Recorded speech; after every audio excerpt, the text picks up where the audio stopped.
எனக்கு காலையில ஒரு நற்செய்தி. இன்றைக்கு அபிஷேகத்தை பற்றி பேசணும். அபிஷேகம் ஒருத்தரை எப்படி மாற்றுகிறது என்று நாம் ஆராய போகிறோம். ஜெபம் செய்வோமா? அன்புள்ள ஆண்டவரே, இந்த தியானத்தை நீர் ஆசீர்வதியும். உம்முடைய அபிஷேகத்தை பற்றி நாங்கள் முழுமையாக தெரிந்து கொள்ளவும், அதை அடைய முயற்சி செய்யவும் எங்களுக்கு நீர் கிருபை அருள வேண்டும் என்று எங்களுடைய கர்த்தரும் இரட்சகருமாகிய இயேசு கிறிஸ்து மூலமாய் வேண்டிக் கொள்கிறோம். ஆமென். அபிஷேகம் என்றால் என்ன? எல்லாரும் சொல்றாங்க அபிஷேகம் அபிஷேகம் அபிஷேகம்னு. அது தமிழ் வார்த்தையே இல்லை. அதனாலதான் தமிழர்களாகிய நம்மளுக்கு அது புரியறதே இல்லை. அபிஷேகம் சொன்ன நிரப்புதல் அர்த்தம். அனாயிண்டிங் ஆங்கிலத்துல. அப்படின்னா ஒருத்தரை முழுமையாக அப்படியே நிரப்பிடுறதுன்னு அர்த்தம். தண்ணியில மூழ்கிறதுன்னு அர்த்தம். அதான். அதாவது எதுக்கு அபிஷேகம் தேவைன்னு தெரியும். தமிழ்ல சொல்லணும்னா நிறைவாக்குதல் அல்லது நிரப்புதல். நிரப்புதல் தான் சரியான வார்த்தை. நிரப்புதல். எதுக்கு இந்த தேவனுடைய நிரப்புதல் தேவை? எதுக்கு? வேதத்துல என்ன சொல்லிருக்கா? தேவனுடைய சித்தத்தை செய்ய தேவன் அருளும் வல்லமை. அதுதான் அபிஷேகம். அபிஷேகம் என்றால் தேவனுடைய சித்தத்தை செய்ய அவர் கொடுக்கிற ஒரு வல்லமை, ஒரு பவர், ஒரு சக்தி. இப்ப அது எல்லாருக்கும் தேவை. அது எல்லாருக்கும் தேவை. அதுக்கு ஆண்டவர் ஏன் கொடுக்கிறாருன்னா, அந்த வல்லமையை ஏன் கொடுக்கிறாரு, அந்த அபிஷேகத்தினால் ஏன் நிரப்புகிறார் என்ற அதுக்கு காரணம் அவர் அவருடைய காரியங்களை நாம் முழுமையாக செய்து முடிக்க வேண்டும். அவருடைய காரியம், நம்முடைய காரியத்துக்காக இல்லை. அதுக்காக அவர் சில வரங்களை கொடுப்பார். மோசே சொன்னா எனக்கு பேச தெரியாதுன்னு சொன்னான். அவர் சொன்ன, பயப்படாத, உன் அண்ணன் இருக்கிறான் ஆரோன், அவனை அனுப்புறேன், அவன் உனக்காக பேசும். வல்லமை எப்படி வேணாலும் ஆண்டவர் உபயோகப்படுத்துவார். ஆனா ஆண்டவருடைய வல்லமை யாருக்கு கிடைக்கும்னா, கர்த்தரை நம்புகிற எல்லோருக்கும் கிடைக்கும். நம்ம என்ன நினைச்சோம், அவருக்கு ரொம்ப அபிஷேகம் இருக்கு, எனக்கு அபிஷேகம் இல்லைன்னு. ஆண்டவர் குறைவாக கொடுக்கிறதே இல்லை. அதனாலதான் அழகான தமிழ் வார்த்தை நிரப்புதல். நிரப்புதல்னா என்ன? முழுமையானதுன்னு தான் நிரப்புதல். பாதியில நிரப்புதல்னு சொல்ல மாட்டாங்க. என்ன பாதியில வச்சிருக்கிற, ஃபுல்லா நிரப்புன்னு தான் சொல்லுவோம், இல்லைங்களா? அதனால ஆண்டவர் எல்லோருக்கும் கொடுக்கிறார். அதுல முக்கியமாக கர்த்தரா இயேசு கிறிஸ்துவை விசுவாசிக்கிற சகல விசுவாசிகளுக்கும் அவருடைய அபிஷேகத்தை தேவன் தருகிறார். அதனால அபிஷேகம் பெற்றவர்கள் பேசுற நான் மட்டும் இல்லை, நீங்களும் அபிஷேகம் பெற்றவர்கள் தான். ஆனா அபிஷேகம் வேறு வேறமா இருக்கலாம். உதாரணத்துக்கு பழைய ஏற்பாட்டிலையும் புதிய ஏற்பாட்டிலையும் அபிஷேகத்தை பற்றி தெளிவாக சொல்லப்பட்டிருக்கிறது. பழைய ஏற்பாட்டுல அந்த உடன்படிக்கை பெட்டியை செய்யறதுக்கு அந்த வேலையாட்களுக்கு ஆண்டவர் அந்த ஞானத்தையும் அது எப்படி செய்கின்ற அறிவையும் அவர் கொடுத்தார், அபிஷேகம் செஞ்சாரு. அது யாத்ராகமம் 31வது அதிகாரம் 1-2 வசனங்கள். Exodus chapter 31 verse 1 to 2 says how God filled the people with the knowledge to build the ark of covenant. அதை நான் சொன்ன மாதிரி ஒவ்வொரு தனிப்பட்ட மனிதனையும் தேவன் ஒரு சித்தத்துக்காக, அவருடைய காரியத்துக்காக தான் நம்மளை உருவாக்கி இருக்கிறார். நீங்களும் நான் இந்த உலகத்துல வந்ததுக்கு தேவனுக்கு ஒரு சித்தம், அதாவது அவருக்கு ஒரு இஷ்டம் இருந்தது. அதை நிறைவேற்றணும். அவருடைய சித்தத்தை நிறைவேற்றுறதுக்காக தான் நம்ம இந்த பூமியில இருக்கிறோம். ஆனா அது நம்முடைய இந்த சுயத்தினால் செய்ய முடியாது. சுய பலத்தினாலோ சுய அறிவினாலோ செய்ய முடியாது. அதுக்கு தேவனுடைய ஆவி வேண்டும். அதனால தேவனுடைய ஆவி அவர் நமக்கு கொடுக்கிறார். பாத்தீங்கன்னா சாமுவேல் 1 சாமுவேல் 16வது அதிகாரம் 13வது வசனத்துல சொல்லுது, சாமுவேல் அவன் எண்ணெய் கொம்பை எடுத்துக்கொண்டு, அதாவது அந்த காலத்துல போட்டல் கிடையாது, இந்த மாதிரி பாட்டில்ஸ் கிடையாது, இந்த மாதிரி பாட்டில் கிடையாது. அதனால என்ன செய்வாங்கன்னா, ஆட்டுடைய கொம்பு இருக்குல்ல, அதை எடுத்து அதுக்குள்ள எண்ணெயை வச்சு தூக்கிட்டு போயிடுவாங்க. அதை கொண்டு அபிஷேகம் பண்ணும்போது அவனுக்கு என்ன ஆகுன்னா தலையில கொம்பு முளைச்ச மாதிரி தெரியும். அவங்க அபிஷேகம் பண்றது 2 பேரை தான். ராஜாவை அபிஷேகம் பண்ணுவாங்க.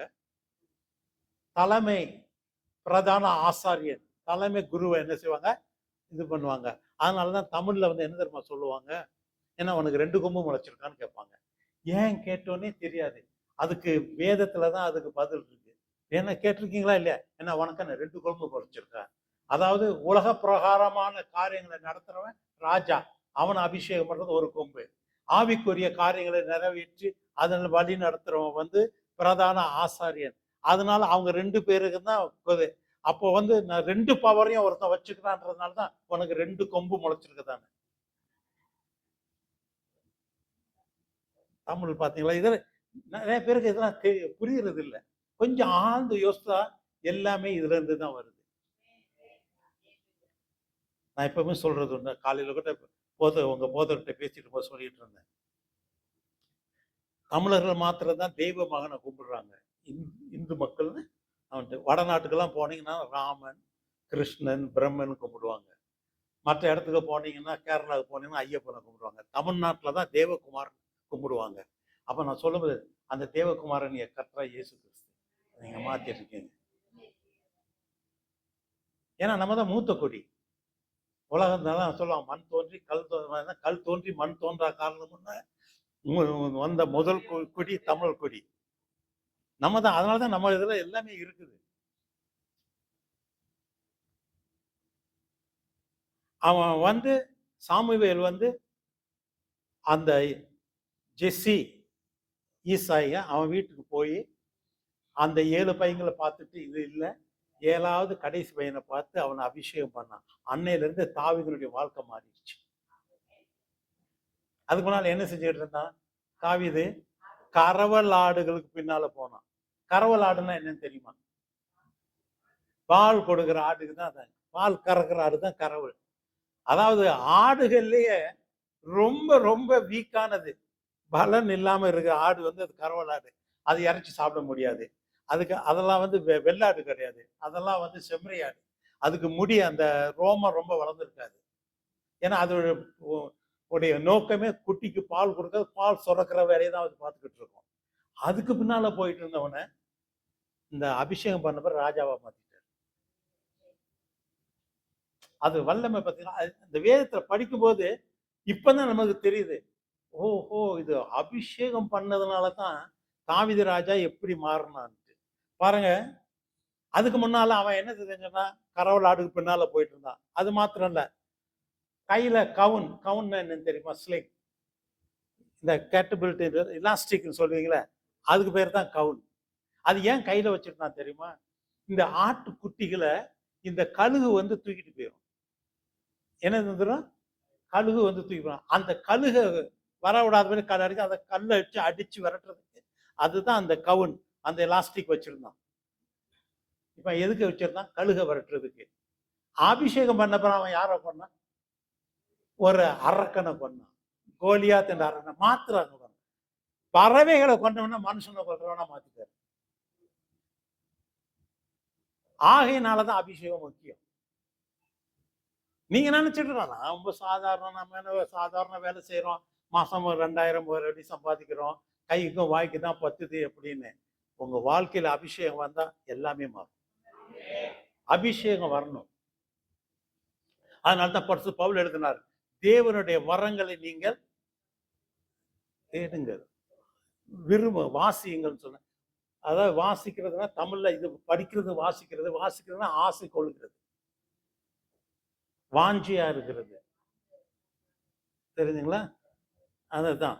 அதனால வந்துட்டு அவன் பாட்டு பாடிக்கிட்டு போவான். அந்த ஆடு மேய்ச்சிட்டு இருக்கும்போது மேன்னு பாட்டு பாடிக்கிட்டு போன தாவீத அபிஷேகம் பெற்ற பிறகு சங்கீதம் எழுத ஆரம்பிச்சு.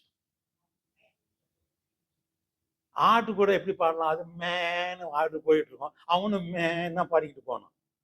அபிஷேகம் பெற்ற பிறகுதான் சங்கீதம் பாடினான். அந்த சங்கீதத்தெல்லாம் நம்ம வாசிக்கிறோம். 3000 வருடம் ஆகியும் ஒன்னும் அந்த சங்கீதத்தை வாசிக்கிறோம்.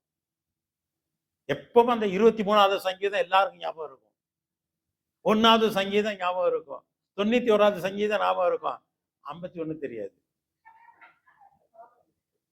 அது வெரி குட். கரெக்டம்மா. அதுதான். சி எப்படி மாத்திருக்காரு ஒருத்தர் மாத்தி தான். வேதத்துல நான் நிறைய பேரை பற்றி எடுத்து சொல்லலாம். அபிஷேகம் பெற்ற பிறகு எப்படியெல்லாம் மாறி இருக்கிறாங்க. தாவீது ராஜா வந்து பெரிய அரண்மனை கட்டினான். அப்புறம் ஒரு நாள் படுத்திருக்கும் போது சொன்னா, என்ன மாத்தின, என்ன இவ்வளவு உயர்த்தின, என்னுடைய தேவனுக்கு ஒரு பெரிய வீடு கட்டி கொடுக்கணும். அவர் சொன்னார், எப்பா நீ ரத்தம் ரொம்ப சிந்தி இருக்கிற, ரொம்ப பாவம் பண்ணி இருக்கிற, அதனால நீ செய்யாத. அதனால என்ன செய்யணும், உன் மகன் கட்டட்டும். அதோட அவன் உடல அபிஷேகம் பெற்றவனாச்சுல தேவனுடைய வீடை கட்டுறதுக்கு வேண்டிய எல்லாத்தையும் அவன் சேகரித்து வச்சான். ஒரு சமயம் அபிஷேகம் பெற்ற நீங்க இந்த மேடையில வந்து நின்று பேசாம இருக்கலாம். ஆனா ஜெபிக்கிற வருகிற போதகர்கள் உண்மையான சத்தியத்தை அறிவிக்க வேண்டும் என்று ஜெபம் பண்ணுகிற தாய்மார்களா, சகோதரர்களாக சகோதரிகளாக இருக்கலாம். புரியுதுங்களா? அதுதான் அவன் செஞ்சான். இன்டர்செஷரின்னு பேர் அதுக்கு. அது தமிழ்ல என்ன சொல்லுவாங்க? இன்டர்செஷரி, மன்றாட்டு ஜெபம். ஓகே, அது கூட சரியான வார்த்தை இல்லை, அது சப்ளிகேஷன். இன்டர்செசரி அப்படின்னா ஒருவருக்கு இன்னொருவர், இந்த வழக்காடுவாங்கள லாயரு, வழக்குரைஞர், அவங்களுக்காக வழக்காடுறது, பரிந்து பேசுதல். கரெக்ட், பரிந்து பேசுதல். நான் தமிழ்ல பேசி நான் நினைக்கிறேன் ரொம்ப நாள் ஆயிடுச்சுங்க தமிழ் பிரசங்கம் பண்ணி. ஒரு 20 வருஷமா தமிழ்ல பிரசங்கம் பண்றது இல்லை, ஆங்கிலத்துல பண்றதுனால தமிழ் கொஞ்சம் மறந்துருச்சு. நானும் தமிழ் ரொம்ப படிக்கல, 6ஆம் மட்டும் தான் படிச்சிருக்கேன். ஆக தாவீது ராஜா அபிஷேகம் பெற்றதுனால அவன் மாற்றப்பட்டான். இன்னைக்கு காலையில நீங்க இதை கடந்து போறதுக்கு முன்னால இன்னும் கொஞ்ச நேரம் தான், ரொம்ப நேரம் இல்லை, இன்னும் கொஞ்ச நேரம். ஏன்னா சாப்பாடுலாம் ரெடியா இருக்கு, எப்பயுமே வாசல்லாம் வருது, எல்லாரும் கையெல்லாம் தட்டிட்டீங்க. அப்புறம் நான் ரொம்ப நேரம் பேசிக்கிட்டு இருந்தா இந்த பாவி இந்த எப்ப முடிப்பான்னு நினைச்சிட்டு இருக்க போறீங்க.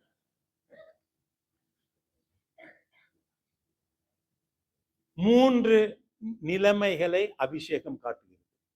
There are 3 stages of anointing. 3. முதலாவது வந்து நிறைவாகிற, நிரப்புகிற அபிஷேகம், saturated or saturating anointing. நிறைவானது ஒன்று. நம்பர் 2 வந்து ஃப்ரெஷ் அனாயிட்டிங், புதிய அபிஷேகம். மூன்றாவது வந்து ஞானத்தினும் அபிஷேகம், தயவின் அபிஷேகம். இந்த மூன்று அபிஷேகத்தை பற்றி நம்ம இந்த காலையில கடந்து பார்த்துட்டு போகலாம், எதை தியானிப்போம். இந்த சேச்சுரேட்டிங் அனாயிட்டிங் அப்படின்னா இந்த நிறைவான, முழுமையான, பூரணமான அபிஷேகம்னு கேட்டா எப்படி இருக்குன்னா புயல் மாதிரி இருக்குமா. எப்படி இருக்குமா? ஞாபகம் இருக்குதா உங்களுக்கு? மழை பெய்யுது, இன்னைக்கு காலைல கூட கொஞ்சம் மழை பெஞ்சது, புட்ராஜாயில இருந்து நான் வரேன், அங்க கொஞ்சம் மழை பெஞ்சது, இடையில கொஞ்சம் மழை பெஞ்சது, அவ்வளோ வேணாம். அது சத்தமே கேட்கல. புயல் வந்தா எப்படி தெரியுமா இருக்கும்? பெரு காற்று சத்தத்தோட வரும். வருமா வராதா? ஆதாரம் இருக்கா இல்லையா? எதுல இருக்கு? அப்போஸ்தலர் நடவடிக்கைகள் முதல் மேல் வீட்டில் இருக்கும்போது ஆவியானவர் அவங்க மேல தீ நாவுகளால் வந்து இறங்கும் போது என்ன இருந்தது? பெரும் சத்தம். அப்ப அபிஷேகம் ஆன உடனே வெட்கப்பட்டு இருக்கிறோம், சத்தமா பேச ஆரம்பிச்சு எலும்பிடுவான். அப்படி அதுதான் அதான் இது. அதுக்கு அதான் அங்க அவங்களுக்கு வந்து பூரணமாக அவங்க அன்னைக்கு அபிஷேகம் பட்டதுனால உடனே சும்மா இருக்கல, வெளியே வந்து என்ன செஞ்சாங்க? தேவ வல்லமையை பற்றி 15 மொழிகளில் பேசினாங்க. எத்தனை மொழிகள்? மொத்த எத்தனை பேர் இருந்தாங்க? 120 பேரு. 15 மொழினா 8 பேர் ஒரு மொழியை பேசினாங்க.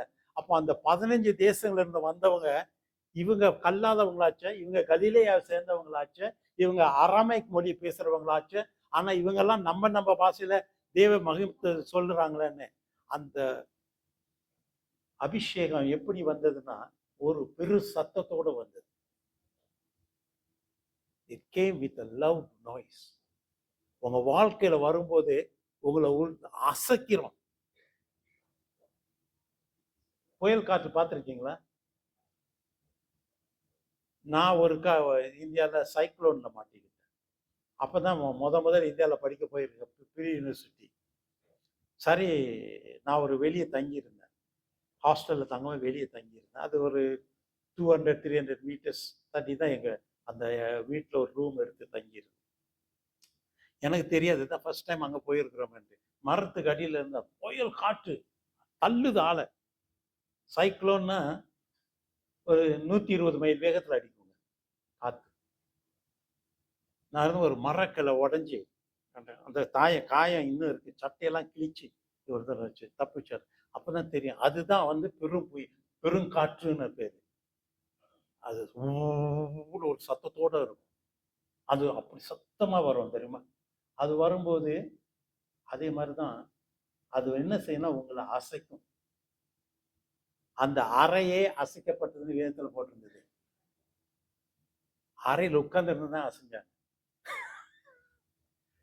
இந்த ரூம்லாம் அசைஞ்சா நீங்க உள்ள இருக்க மாட்டீங்க. என்ன செய்வீங்க? எல்லாம் ஓடிடுவீங்க. ஆனா நீங்க அசைஞ்சா அதுதான் பூரணமான அபிஷேகம். அது கொடுக்கப்படுகிறது. அபிஷேகம் எப்பவும் பூரணமானது, முழுமையானது, பாதி கிடையாது. ஆண்டவர் பாதி கொடுத்துட்டு பாதி வச்சுக்கிறது கிடையாது. அவருடைய கை என்ன வேதத்துல போட்டிருக்கு, சுருங்கி போகல. கொடுத்தா ஃபுல்லா தான் கொடுப்பாருங்க. அவர் சுகப்படுத்தினார்னா ஃபுல் சுகம், குறைவே கிடையாது. உங்களுக்கு அபிஷேகம் கொடுத்தாருன்னா ஃபுல். அது எதுக்கு கொடுக்க அந்த அபிஷேகம்ன்றது அவருக்கு தெரியும். அவர் உங்களுக்கு சொல்லுவாரு, அதன்படி நீங்க செயல்படணும். பாடுறதுக்கு உங்களுக்கு அபிஷேகம் கொடுத்துருந்தா நீங்க பாடணும். மன்றாட்டு ஜபங்கள் செய்யறதுக்கு அபிஷேகம் கொடுத்தா அந்த ஜபத்தை நீங்க செலுத்தணும்.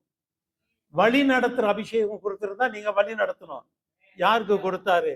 நூனின் மகனாகிய யோசுவாவுக்கு மோசைக்கு பிறகு அந்த அபிஷேகத்தை கொடுத்தாரு. அவன் வழி நடத்தணும்னா இல்லையா? அதுக்கு காலை போய் நின்றுட்டு இருக்க முடியாது இல்ல. 2 பேருங்க, மொத்தம் 12 பேர் போனாங்க உளவு பார்க்கறதுக்கு. 10 பேர் வந்து போகவே கூடாதுன்னு சொன்னாங்க, 2 பேர் போகலான்னு சொன்னாங்க. ஒருத்தர் வந்து யோசுவா, இன்னொருத்தர் வந்து காலை. இப்ப வழி நடத்துறதுன்னா யார்? 2 பேருக்கும் போட்டி இருக்கும்ல.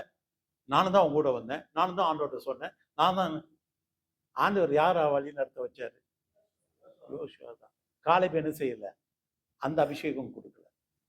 ஆனா பிறகு கொடுத்தார் ஒரு அபிஷேகம். 40 வருஷம் முடிஞ்சு அவன் அந்த எருசலேமை போய் பிடிக்க, ஜெபுசைட் ஊரை பிடிக்கிறதுக்கு அவன் 80 வயசு 85 வயசு வல்லமை கொடுத்தார். அபிஷேகம் பண்ணாரா இல்லையா? அதனால நம்மளுக்கு கொடுக்கப்பட்டிருக்கிற அபிஷேகம் மற்றவங்களை பார்த்து பொறாமப்படுறதுக்கு இல்லை. அந்த சகோதரருக்கு அவர் அபிஷேகம் கொடுத்தாருன்னா அது வேற, உங்களுக்கு கொடுக்கப்படுகிற அபிஷேகம் வேற. ஆனா அது பூரணமான அபிஷேகம், பூரணமான அபிஷேகம். ஒரு தோட்டத்துல நான் எங்க அப்பா கிரானியாரா இருக்கும்போது எஸ்டேட்ல பார்க்கும்போது ரப்பர் மரம் தான், இப்பதான் கிளப்பசாவி இந்த ரப்பர் தோட்டம் தான் பஹாவில். பார்த்தா எல்லா மரம் ஒரே மாதிரி தான் இருக்கும், வித்தியாசமே இருக்காது. அதனால வீட்டுக்கு முன்னால நான் எங்க அப்பா என்ன செய்வாங்கன்னா, இந்த பின்னால வீட்டு பின்பக்கத்துல வந்து கொல்லை போட்டு அதுல வெஜிடபிள்ஸ்லாம் நட்டுவாங்க. வீட்டுக்கு முன்னால ரோஜா, மல்லிகைப்பூ, இந்த ஒன்று இருக்கு, சோப்பா இருக்கும், வாடா மல்லிகைன்னு ஒன்று இருக்கு, சிவப்பா சின்னதா இருக்கும். அது நிறைய நட்டி வச்சிருப்பாரு, ரோஸ் கலர்னு. அது பார்க்கறதுக்கு நல்லா அழகா இருக்கும். பார்க்கறதுக்கு என்ன இருக்கும்? அதே மாதிரி தேவன் தம்முடைய எங்கபடி மனுஷனை வச்சாருங்க முதல் ஏன் தோட்டத்துல வச்சாரு? எல்லாம் அழகா இருக்குங்க. Variety is the life. அதே மாதிரி அபிஷேகம் அந்த மாதிரி தான் கொடுத்துருக்காரு. உங்களுக்கு கொடுக்கப்பட்ட அபிஷேகம் வேற, உங்களுக்கு கொடுக்கப்பட்டது வேற, உங்களுக்கு கொடுக்கப்பட்டது வேற. ஆனா ஒரே ஒரு காரியம் நிச்சயம், முழுமையாக கொடுக்கப்பட்டது. அதை நீங்க உபயோகப்படுத்தணும். அதை உபயோகப்படுத்தலாம் முடியாது. அதுதான் அது ஓமையை சொன்னாரு. ஒருத்தனுக்கு 5 தாலந்து கொடுத்தாரு, ஒருத்தனுக்கு 2 கொடுத்தாரு, ஒருத்தனுக்கு 1 கொடுத்தாரு. முழுமையா தான் கொடுத்தாரு. 1 முழுமை இல்லையா? 1 முழுமை தானே, குறைவு ஆனா முழுமை தானே. 2ஓட குறைவு ஆனா முழுமை 1. அதே மாதிரி 5. இந்த 1 பெற்றவன் அதை 2 ஆக்கி இருக்கணும்ல. அவன் என்ன செஞ்சான்? யோசிச்சு வச்சுட்டான். உங்களுக்கு அபிஷேகம் எல்லாருக்கும் இருக்குங்க. இங்க அபிஷேகம் இல்லாம நீங்க இல்லை. இந்த ஆலயத்துக்கு வந்தாலே உங்களுக்கு அபிஷேகம் இருக்கு. நீங்க அபிஷேகம் இல்லைன்னு சொல்லக்கூடாது.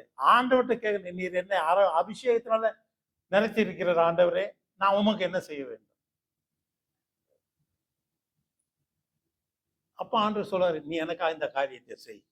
அப்ப இந்த இடத்துல 600 என்ன 6000 பேர் வந்து உட்காருவாங்க.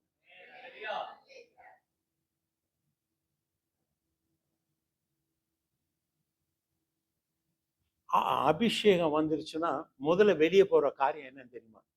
உங்க வாழ்க்கையில அபிஷேகம் இருந்துச்சுன்னா முதல்ல உங்க வாழ்க்கையை விட்டு வெளியே போற காரியம் என்னன்னு தெரியுமா? பயம். பயம்.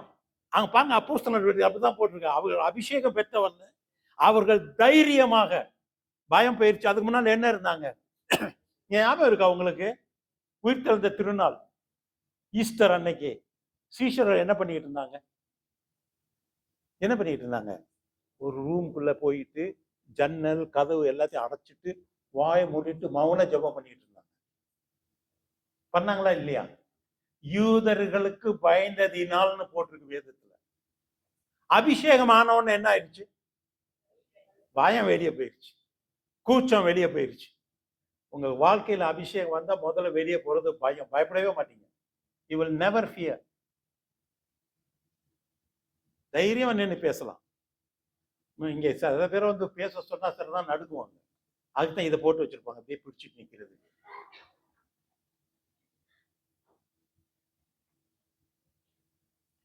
சங்கீதம் 133 2வது வசனம். அந்த சங்கீதத்துல ஒரு சின்ன சங்கீதம், அது 3 வசனங்கள் தான். அது 2வது சங்கீதம். அது என்ன சொல்லுதுன்னா, ஆண்டவர் கொடுக்கிற அபிஷேகம் ஆரோனுடைய தலையில ஊத்துன அபிஷேகம் அப்படியே தாடியில போய் உடம்பெல்லாம் போய் கால் மட்டும் போயிருச்சான். அதுதான் பூரண அபிஷேகம், சேச்சுரேட்டட் அனாயிண்டிங். 133 Psalm 133 verse 2. வாசிங்களா எடுத்தவங்க. அது ஆரோனுடைய சிரசின் மேல் ஊற்றப்பட்டு அவனுடைய தாடியிலே வடிகிறதும் அவனுடைய அங்கிகளின் மேல் இறங்குகிறதுமான நல்ல தைலத்துக்கும் ஏர்மோன் மேலும் சீயோன் பர்வதங்கள் மேலும் இறங்கும் பனிக்கும் ஒப்பாய் இருக்கிறது. பாத்தீங்களா? அபிஷேகம்னா அப்படி இருக்குது.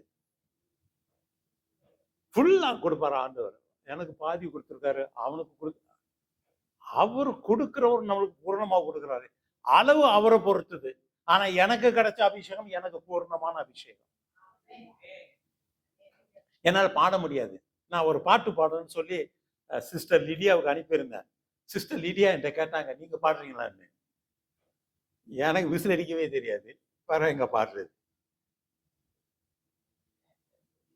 ஸோ நமக்கு அபிஷேகம் வர்றதுக்கு ஒரு காரணத்தை சொல்லி முடிக்கிறேன். அபிஷேகம் வர்றதுக்கு, முழுமையான அபிஷேகம் வர்றதுக்கு பிசாசை எதிர்த்து நிற்பது. பிசாசை எதிர்த்து நிற்பதற்கு அபிஷேகம் பெற்றோன்னு பிசாசை எதிர்த்து நிற்க முடியும். 2வதாக புது அபிஷேகம். அது புலம்பல், எரேமியாவுடைய புலம்பல் 3வது அதிகாரம் 22, 23 வருஷம். புலம்பல், Lamentations chapter 3 verse 22 and 23. Lamentations 22, 23 இல்ல 3மா? நாம் நிர்மூலமாகாமல் இருக்கிறது கர்த்தருடைய கிருபையே, அவருடைய இரக்கங்களுக்கு முடிவில்லை. அவைகள் காலைதோறும் புதியவைகள், உமது உண்மை பெரிதா இருக்கிறது. பாருங்க, காலைதோறும் புதிதா இருக்கிறது. அவருடைய கிருபை தான் நமக்கு அபிஷேகம். நல்லா கவனிச்சுக்கிடுங்க. Without God's grace you will not be anointed. Only by grace of Jesus Christ we are anointed. அதனாலதான் உமது கிருபை காலைதோறும் புதிதாக இருக்கிறது. சங்கீதம் 92:10 சொல்லுது இப்படி, நான் புதிய எண்ணெயால் அபிஷேகம் பற்றப்பட்டிருக்கிறேன். என்னன்னா வேற இது ஒன்றும் இல்லைங்க, பழைய அபிஷேகத்திலேயே இருக்கிறோம். ஒருக்கு அபிஷேகம் பெற்ற பிறகு அதே தான் அபிஷேகம், அதே தான் கிடையாது. மன்னா தினந்தோறும் புதுசு, மன்னா தினந்தோறும் புதுசு. உங்க அபிஷேகமும் தினந்தோறும் புதுசா இருக்கணும். பழைய அபிஷேகத்துல முடியாது. நான் ஒரு 8-9 வயசுல ரட்சிக்கப்பட்டேன். பிறகு கல்லூரிக்கு போன பிறகு பசங்க கூட சேர்ந்து எல்லா கலாடெல்லாம் பண்ணோம். பிறகு ஆண்டவர் என்னை திரும்பி அழைச்சார். அப்போ வந்து முதல்ல எனக்கு கொடுத்த அபிஷேகம் சுவிசேஷ ஊழியம் செய்யறதுக்கு.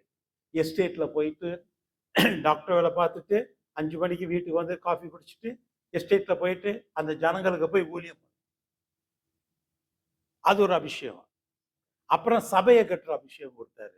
2 சபை, சென்ட் எய்டன்ஸ் சார்ஜ் சென்டர் ஆங்கிலிக்கன் சபைகள். அங்க பஹாவிலையும் ஆண்டவர் கொடுத்தாரு. இந்தியாவிலேயே நிறைய ஊழியங்கள் நீங்க செஞ்ச மாதிரி ஊழியங்கள் கொடுத்தாரு. அந்த அபிஷேகம் முடிஞ்ச பிறகு புது அபிஷேகம்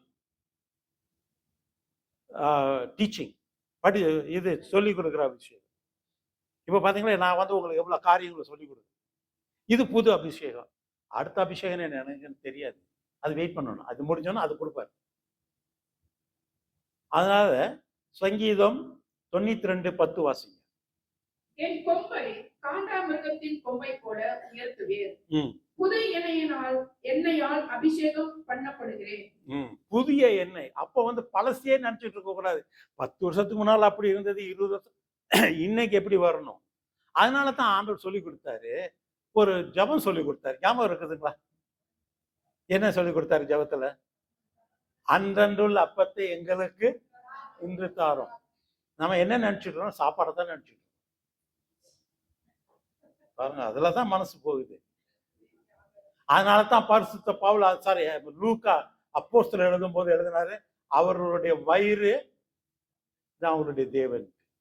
இது இல்லை, இந்த அப்பத்தை பற்றி ஆண்டவர் சொல்லல. அன்றன்றுள்ள அப்பம்னா அந்த மன்னாவை சொன்னாரு, அந்த அபிஷேகத்தை சொன்னாரு. அதைத்தான் தான் சொன்னாரு. நம்ம என்ன நினைச்சிட்டு இருக்கிறோம்னா, அப்பம் சொல்லிட்டாரு, என்ன காலையில இட்லி வச்சுட்டாங்க, இல்ல உப்புமா வச்சுட்டாங்களே. நான் ஞாபகம் இருக்கு, சின்ன பிள்ளையா இருக்கும்போது 14-16 வயசு இருக்கும்போது எங்க அம்மா உப்புமா செய்வாங்க அடிக்கடி. உப்புமானாலே பிடிக்காது. இட்லி தோசை பிறகு என்ன தினந்தோறும் இது வேதத்துல போட்டிருக்குமா, அண்ணன் அப்பத்தை தர சொன்னா நீங்க என்ன உப்புமாவே செய்றீங்க.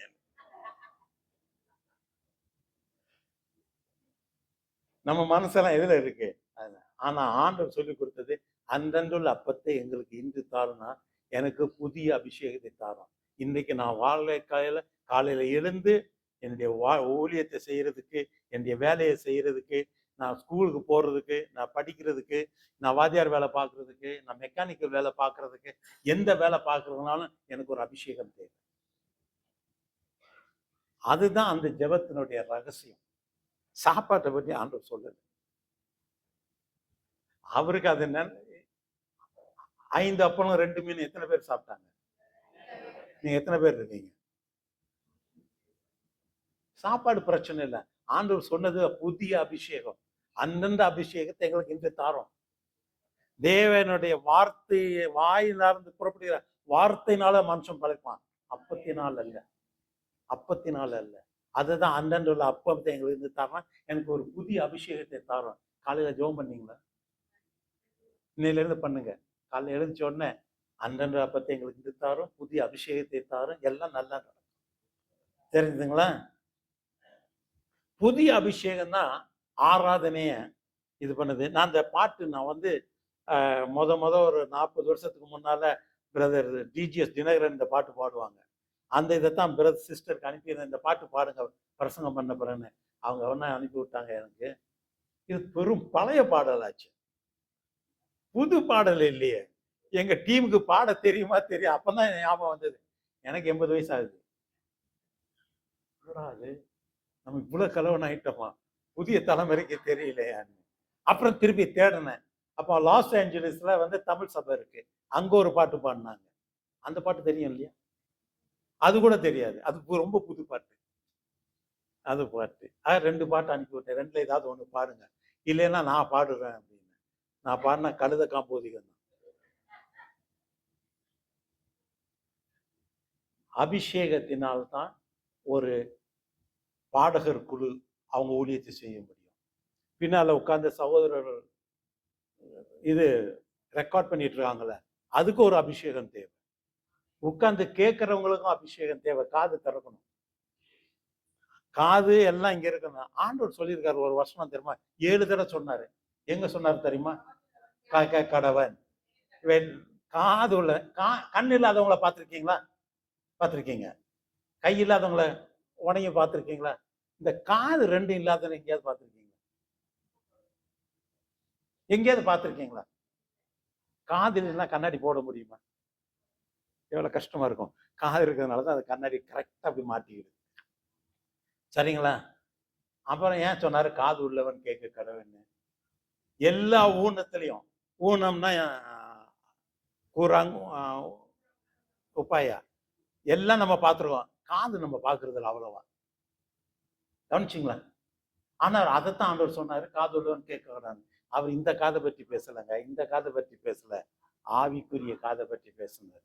ஆவின்னு அப்போ அந்த அபிஷேகம் வந்து உங்க காதை திறந்திருக்கணும், தேவனுடைய சத்தத்தை கேட்கணும். தெரிஞ்சுங்களா? மூன்றாவது, ஞானத்தினால் படுகிற அபிஷேகம். அந்த ஞானம் இருந்தா உங்களுக்கு வந்து ஆங்கிலம் சொல்லுவாங்க favour. He has favor with other people. இயேசு கிறிஸ்து மனுஷருடைய தயவில் ஞானத்திலும் வளர்ந்தார்னு போட்டிருக்கு. அதுக்கு ஒரு அபிஷேகம், அதுக்கு ஒரு அபிஷேகம் இருக்கு. வேதத்துல எல்லாத்துலக்கும் அபிஷேகம் இருக்கு. நம்ம கோயிலுக்கு வந்து சர்ச்சுக்கு வந்துட்டு கை வச்சாதான் அபிஷேகம்னு கிடையாது. ஆண்டவர் இங்க படிக்கிற பிள்ளைங்களுக்கு ஞானத்தின் அபிஷேகத்தை கொடுப்பார். வேலைக்கு போகணும், வியாபாரம் பண்றீங்க, அதுக்கு ஒரு எல்லாரும் மக்களால் உங்களை விரும்பப்படணும். உங்க கடைக்கு இல்லை உங்க இடத்துக்கு வந்து ஜாமான் செய்யணும், அல்லாட்ட நீங்க ஒரு கான்ட்ராக்ட் நடத்துறீங்க, அல்லாட்ட ஒரு டிராப்ட்ஸ்மேனா இருக்கிறீங்க, எந்த வேலை செஞ்சாலும் மக்களுடைய தயவு உங்களுக்கு வேணும். அதுக்கு கூட ஆண்டவர் அபிஷேகம் வச்சிருக்காருங்க. நம்மளுக்கு ஒரு நாள் தெரியல, அதனால என்ன செஞ்சுட்டோம்னா கண்டுக்கவே இல்லை, கேட்கவே இல்லை, ஆண்டவரே எனக்கு இந்த அபிஷேகம் வேணும். அந்த அபிஷேகம் வந்துச்சுன்னா, ஞானத்தின் அபிஷேகம், தயவின் அபிஷேகம் இருந்தால் வாழ்க்கை இந்த பூமியில் உள்ள வாழ்க்கையில நம்ம வெற்றிகரமாக இருக்கும். அந்த அபிஷேகத்தை நம்ம கேட்டதே கிடையாது. என்னைக்காவது கேட்டிருக்கோமா? உண்மையை சொல்லுங்க. என்னைக்காவது எழுந்திருச்சு, ஆண்டவரே மனிதனுடைய தயவு எனக்கு வேணும், இந்த அபிஷேகத்தை தாருன்னு கேட்டிருக்கோமா? அபிஷேகத்தை கேட்கல.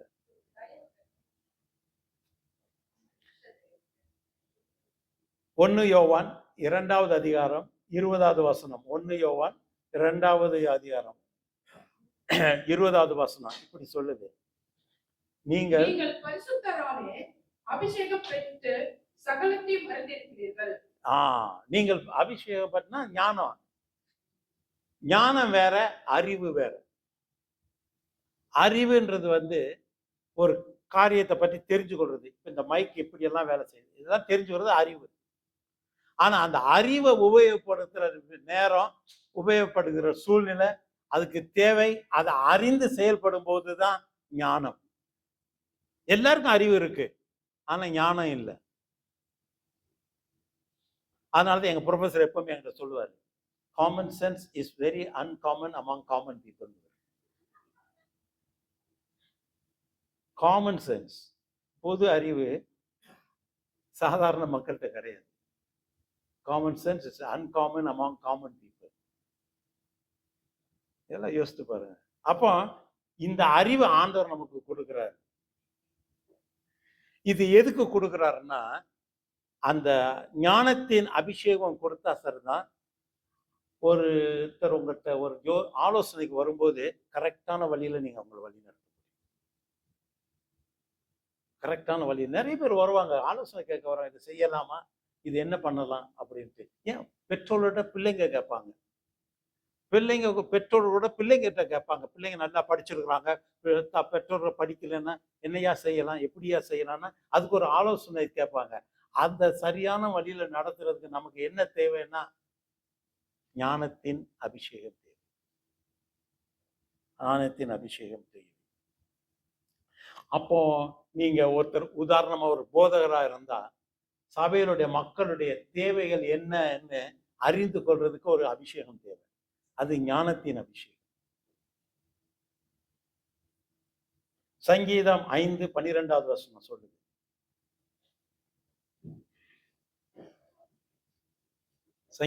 சங்கீதம் 5:12 வாசிங்க. கர்த்தாவே, நீர் நீதிமானை ஆசீர்வதித்து காரண்யம் என்னும் கேடகத்தினால் அவனை சூழ்ந்து கொள்ளுவேன்.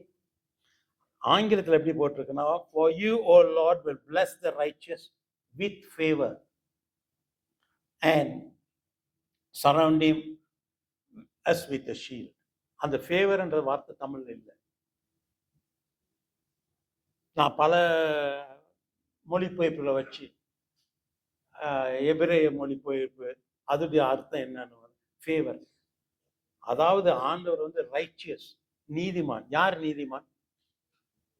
யாருங்க நீதிமான்? நீதிமான்லாம் கை தூக்குங்க. ஐயா, இயேசு கிறிஸ்துவை நம்புகிறவன் எவனுமே நீதிமான். நீங்க எல்லாம் நீதிமான்கள். ஏன்னா நம்மளுடைய நீதி கேராலா தர கேரா தெரிஞ்சதா? கர்த்தருடைய நீதி. அதனாலதான் ஆண்டவர் சொன்னாரு, நீதிமான் விசுவாசத்தினாலே. ஏன் பிழைக்கிறான்னா அவனுடைய விசுவாசம் யார் மேல இருக்கு? கர்த்தரா இயேசு கிறிஸ்து மேல. அதனாலதான் அவன் பிழைப்பான். இப்போ ஆண்டவர் சொல்றாரு, நீதிமானை, உங்களை, என்னையும் உங்களையும், சரிங்களா? நம்மளை பற்றி பேசுறாருங்க. சங்கீதம் வாசிக்கும் போது எப்படி வாசிக்கணும்னு தெரியும், நான் சொல்லி தரப்பேன். இங்க என்ன சொல்றதுன்னா, அவர் நம்மளை ஆசீர்வதிக்கிறாராம், அபிஷேகம் பண்றாராம், நமக்கு ஏற்பாடு பண்றாராம், நம்மளை ஜாகா பண்ணிக்கிறாராம். அபிஷேகத்துல இவ்வளவு விஷயங்கள் இருக்குது பாருங்க. அப்போஸ்தலர் நடபடிகள் 10வது அதிகாரம் 37, 38, 38வது வசனம் ஆங்கிலத்துல, தமிழ்ல 37 இருக்கும்னு நினைக்கிறேன்.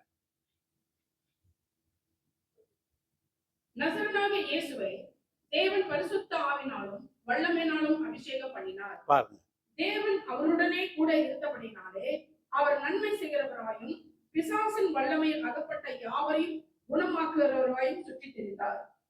அபிஷேகம் பண்ணுகிறவர் கர்த்தராய் இயேசு கிறிஸ்து. அவர் என்ன செஞ்சாருன்னா நன்மை செய்தார். யாருக்கும் தீமை செய்யல. யாருக்கும் தீமை செய்யல. யாருக்கு என்ன செய்யல? தீமை செய்யல. அவர் நன்மை செய்தார், தீமை செய்யல. அது மாதிரி தான் நம்மளும் இருக்கணும். யாருக்கும் தீமை செய்யக்கூடாது. ஒரு ஊருக்கு ஒரு குடும்பத்தை சேர்ந்தவங்க போயிருக்காங்க. அவங்க தெரிஞ்சவங்க வீட்டுக்கு போயிட்டு, எதுக்கு வந்திருக்கீங்கன்னு, இல்லை இந்த ஊர்ல இந்த பொண்ணு பார்க்கறதுக்காக வந்திருக்கோம் அப்படின்னு சொன்னாங்க. கிறிஸ்தவங்க தான். அப்படியா, யாரை பார்க்க வந்தீங்க? எந்த குடும்பம்? அந்த பொண்ணா? ஓ அந்த பொண்ணா அப்படின்னாங்களாம். அவ்வளவுதான், கதை முடிஞ்சது. இழுத்தாலே கதை முடிஞ்சது. நம்ம கூட இங்க சர்ச்சில் கூட சில பேர் கண்ணாலே பேசிக்குவாங்க. நான் காதலர்களை பற்றி சொல்லலை, வயசானவங்களை பற்றி தான் சொல்லிக்கிட்டு இருக்கேன். நான் ஒரு அம்மா இப்படி நடந்தும்போது அந்த அங்க உட்காந்துருக்க அம்மா இந்த அம்மாவை பார்த்து அப்படின்னுவாங்க. அபிஷேகம் இருந்தா செய்ய மாட்டாங்க, அபிஷேகம் இல்லைன்னா செய்வாங்க. நான் ஒரு காலத்துல நினைச்சேன், நான் அந்த படிக்கிற டைம்ல வாலிபரா இருக்கும்போது இதெல்லாம் போது கண்ணால பேசுறதுனா பொண்ணுகிட்ட தான் நினைச்சுக்கிட்டு இருந்தேன். பிறகுதான் சபைக்கு வந்து சபையை நடத்தும் போது தான் தெரிஞ்சேன், ஓ இவ்வளவு விஷயங்கள் இருக்குதா கண்ணுல. அபிஷேகம் பெற்றவர்கள் வந்து நன்மையை மட்டுமே செய்வார்கள், குறையை பற்றி பேச மாட்டாங்க. அப்படி பேசினா கூட என்ன சிரமம் செய்வாங்க, அந்த சம்பந்தப்பட்ட ஆட்களை கூப்பிட்டு, போதகரை கூப்பிட்டு வச்சு, இந்த மாதிரி ப்ராப்ளம் இருக்கு, இதுதான் பிரச்சனை, இதுக்கு ஒரு முடிவு வேணும்னு கம்ப்ளீட்டா முடிச்சுட்டு போயிடுவாங்க. இவன் மற்றவங்கிட்ட எல்லாம் சொல்லி இப்படியும் கண்ணை இப்படி பண்றதும் எப்படி பண்றது, இந்த வேலையெல்லாம் இருக்கக்கூடாது. அப்படி இருக்கவங்களுக்கு என்ன இல்லை, அபிஷேகம் இல்லை. நீங்க என்ன பெற்றிருக்கீங்க? அபிஷேகம் பெற்றிருக்கீங்களா? நீங்க செய்வீங்களா? அப்பெல்லாம் செஞ்சிருக்கீங்கன்னு அர்த்தம்.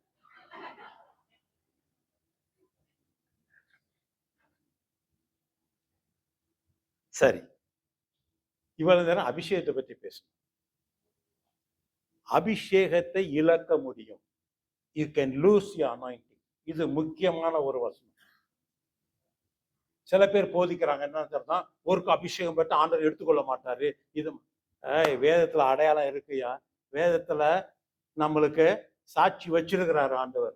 சவுல்ன்ற மனுஷன், அவனை ஆண்டவர் அபிஷேகம் பண்ணாரு. அவன் ராஜாவா இருந்தான். அமலேக்கேரி அவ்வளத்தையும் அழின்னு சொன்னாரு. அமலேக்கேரி ஆடு மாடு எல்லாத்தையும் அழின்னு சொன்னாரு. இவன் ஆட்டையும் மாட்டையும் பிடிச்சு கொண்டு வச்சுக்கிட்டு கீழ்ப்படியாததுனால அவனுடைய அபிஷேகம் அவனை விட்டு நீக்கப்பட்டது. எதுல போட்டிருக்கு? 1 சாமுவேல் 16வது அதிகாரம் 14வது வசனத்துல.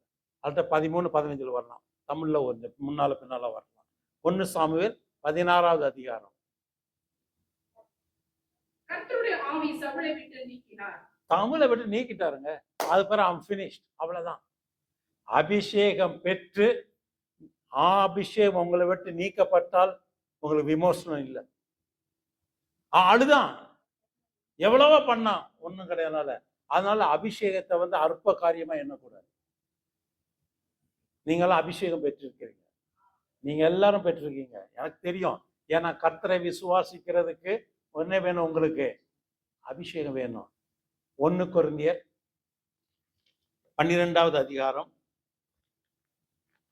3வது வசனம் நினைக்கிறேன். ஆதலால் தேவனுடைய ஆவினாலே பேசுகிற எவனும் இயேசுவை சபிக்கப்பட்டவன் என்று சொல்ல மாட்டாதென்றும், பரிசுத்த ஆவினாலே அன்று இயேசுவை கர்த்தர் என்று ஒருவனும் சொல்லக்கூடாது என்றும் உங்களுக்கு தெரிவிக்கிறேன். பாத்தீங்களா? அபிஷேகம் இல்லாம நீ இங்க உட்கார்ந்துருக்க முடியாது. அதனால யாரும் கவலைப்படல. நான் யாரும் இங்க அபிஷேகத்துக்கு வாங்கன்னு கூப்பிட போறது இல்லை. ஏன்னா நீங்க எல்லாரும் இயேசு கிறிஸ்துவை விசுவாசிக்கிறீங்களா? கை தூக்க மாட்டேங்கிறீங்க. எல்லாரும் ஆண்டவர் இயேசுவை விசுவாசிக்கிறோம். இப்ப 2வது, நீங்க அபிஷேகப்பட்டிருக்கீங்களா பரிசுத்த ஆவியினால? ஆமென். கரெக்ட். இந்த அபிஷேகம் வெளியே போகாதபடி பார்க்க வேண்டியது உங்களுடைய பொறுப்பு. அதுக்கு காரணம் நீங்க கீழ்ப்படியணும். கீழ்ப்படியாமை தான் பிரச்சனை. முதல் பாவமே கீழ்ப்படியாம தாங்க. முதல் பாவமே கீழ்ப்படியாம தான். சாப்பிடாதேன்னு சொன்னாரு, சாப்பிட்டான். ஆனா இன்னைக்கு எல்லாம் அந்த சகோதரி அவங்களுடைய தகப்பனா இது பண்ணி சாப்பாடு கொடுக்குறாங்க, பூர்ணமா சாப்பிட்டு போங்க.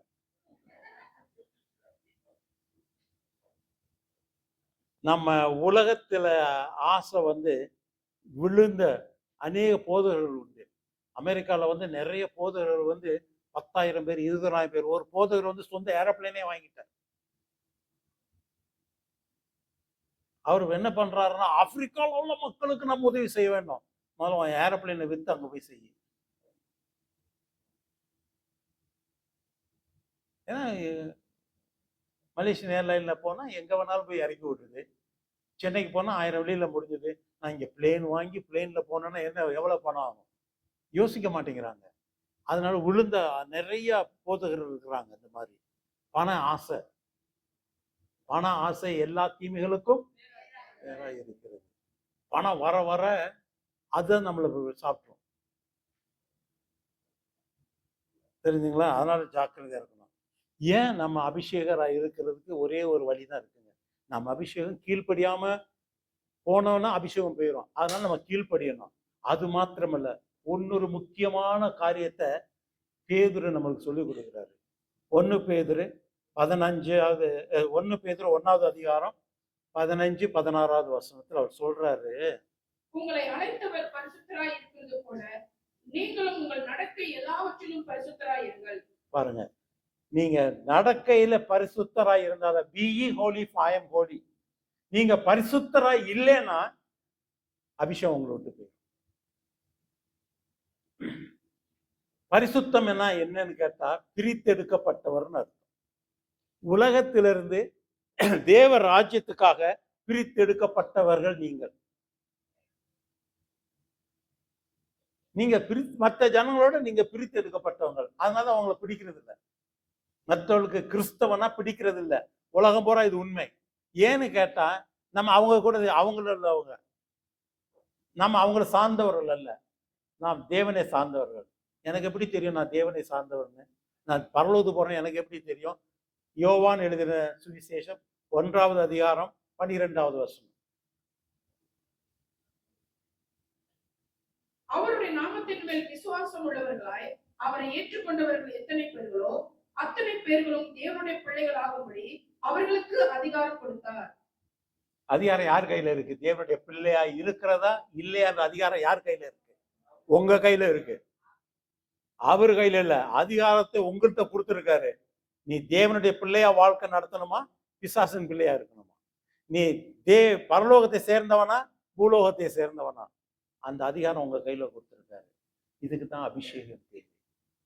திரும்பி சொல்றேன், அபிஷேகம் என்னன்னு கேட்டா தேவனுடைய சித்தத்தை செய்வதற்கு தேவன் கொடுக்கும் ஒரு வல்லமை, அதுதான் அபிஷேகம். ரெண்டாவது, அபிஷேகங்கள்ல 3 விதம் இருக்கு. ஒண்ணு பூரணமான அபிஷேகம், புது அபிஷேகம், ஞானத்தின் தயவின் அபிஷேகம். இந்த 3 அபிஷேகம் நம்மளுக்கு இருக்குது. சவுல் எனப்பட்ட பவுல் தேவன் அபிஷேகம் பெற்று தேவ மனிதனாக மாறினான். தேவனால் அபிஷேகம் பண்ணப்பட்டு ராஜாவாக்கப்பட்ட சவுல் மறைந்து போனான், கீழே விழுந்து போனான். உங்கள் முன்னே மரண வழியையும் ஜீவ வழியும் வைக்கிறேன். எதுல நடக்கணும்? அதுதான் ஆண்டவர் சொன்னார். அதுக்கு தான் அந்த கண்டுபிடிக்கிறதுக்கு தான் ஞானத்தின் அபிஷேகம் தேவை. தெரியுதுங்களா? அதனால மறந்துடாதீங்க. 3 வழிகளில் உங்களை ஆண்டவர் அபிஷேகம் செய்கிறார். 3 எப்பவும் பூரணம். வேதத்துல எல்லாமே திருத்துவத்துல தான் வரும். பிதா, குமாரன், பரிசுத்த ஆவி. மனுஷன் உடல், ஆவி, ஆத்மா. செடியை மரத்தை பார்த்தீங்கன்னா வேறு, பிரான்ச்சு, இலைகள் 3. நீரை பார்த்தீங்கன்னா சரிதான், ஐஸ் கட்டி, ஓடுற தண்ணி, ஆவியான இது எல்லாம் 3 தான் இருக்கும். இங்க அபிஷேகமும் 3 தான். அபிஷேகமும் 3. தெரியுதுங்களா? ஆண்டவர் உங்களை ஆசீர்வதிப்பாராக. ஜெபம் செய்வோம். அன்பும் இரக்கமும் கிருபையுள்ள பரம தகப்பனே, இந்த அபிஷேகத்தை பற்றி எங்களுக்கு தெளிவாக போதித்ததுக்காக உமக்கு நன்றி செலுத்துகிறோம். நீர் எங்களை ஆசீர்வதித்திருக்கிறீர் என்பதை நாங்கள் தினந்தோறும் உணர்ந்து கொள்ள கிருபை செய்யும். எப்பொழுது நாங்கள் கர்த்தராகிய இயேசு கிறிஸ்துவை விசுவாசித்தோமோ அது உம்முடைய அபிஷேகத்தினாலும் பரிசுத்த ஆவியினுடைய அபிஷேகத்தினாலும் உண்மை நாங்கள் விசுவாசிக்கிறோம். அதனால் நாங்கள் அபிஷேகம் பெற்றவர்கள். அபிஷேகம் எங்களில் முழுமை அடையத்தக்கதாக, புது புது வரவாக இருக்கத்தக்கதாக, ஞானத்தின் அபிஷேகமாக இருக்க, தயவின் அபிஷேகமாக இருக்க கிருபை செய்யும். அதை நாங்கள் உணர்ந்து செயல்பட கிருபை செய்யும்.